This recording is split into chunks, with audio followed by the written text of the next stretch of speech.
Excuse-moi, mais bientôt la rentrée et il faudra qu'on discutions de la scolarisation des enfants. Une fille à l'école a pas servi la tête. Écoute-moi bien.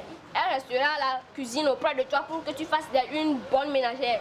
Quoi, maman? Non, papa, les filles aussi doivent aller à l'école comme les garçons. S'il te plaît, maman, je veux aller à l'école.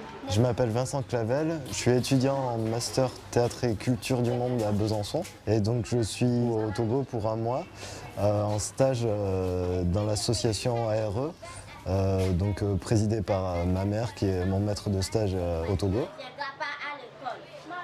La première mission, c'est mener un atelier de théâtre en collaboration avec ma mère et l'instituteur de la classe de CM2 de l'école Ave Maria. Et le thème, c'est la scolarisation de la jeune fille.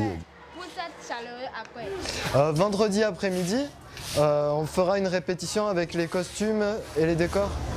Et moi aussi, je serai déguisé. Si votre fille ne veut pas aller à l'école, alors ne l'obligez pas. Sinon, vous regrettez d'avoir gaspillé votre argent. De nos jours, les femmes instruites s'occupent des postes de responsabilité et les assument mieux que les hommes. Une fille instruite est un gage de soutien pour vos vieux jours. L'Association pour la réinsertion des enfants, dont je suis le président, est une association qui a pour but principal de lutter contre les maux qui minent le monde des enfants. Spécialement, nous travaillons dans le domaine de la sensibilisation, de l'éducation, des droits et devoirs des enfants. L'association ARE aimerait écrire un livre de contes avec les enfants pour pouvoir financer leur scolarisation, parce qu'il y a des enfants au Togo qui n'ont pas du tout accès à l'école, parce qu'ils sont orphelins ou parce qu'ils doivent travailler pour aider la famille à subvenir à leurs besoins. L'idée aussi, c'est de publier le livre en bilingue, en français et ewe, parce que beaucoup d'enfants parlent ewe et ne comprennent pas forcément le français.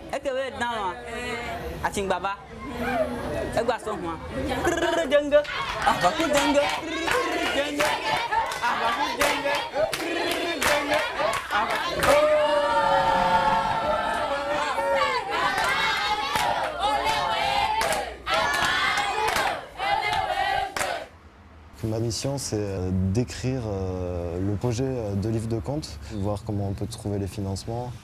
Donc, pour la couverture de livre de contes, j'ai pensé à des motifs typiquement africains. Donc, on peut utiliser ça comme couverture. Ouais. Ça retrace un peu le quotidien de la femme africaine. Ou bien carrément, on peut prendre Retour du Marigot, une femme qui revient du Marigot.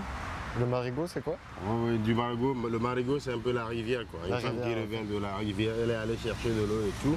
Okay. L'apport des bénévoles ou volontaires, comme on le dit, ils nous représentent quelque part au niveau des bailleurs. Et eux, ils connaissent l'ASSO, ils ont vu comment l'ASSO travaille, ils ont eu à travailler avec l'ASSO. Ça met plus en confiance le bailleur, de voir quelqu'un qui est parti sur le terrain, de discuter avec lui vis-à-vis de la crédibilité de cette association. Là, le bailleur n'a pas trop peur pour pouvoir financer. Donc, beaucoup de projets au Togo au niveau associatif se sont réalisés, se sont vus plutôt réalisés, c'est grâce à l'apport des volontaires. Donc, on peut que remercier l'effort que font les volontaires. C'est vraiment un gros boulot qu'ils font pour les associations. Mon ressenti après 2 semaines de stage, c'est génial. En fait. Je ne me rends pas encore trop compte de ce que je vis, mais je sens qu'il y a beaucoup de choses. Voilà, il va falloir que je me pose un petit peu en France à mon arrivée, mais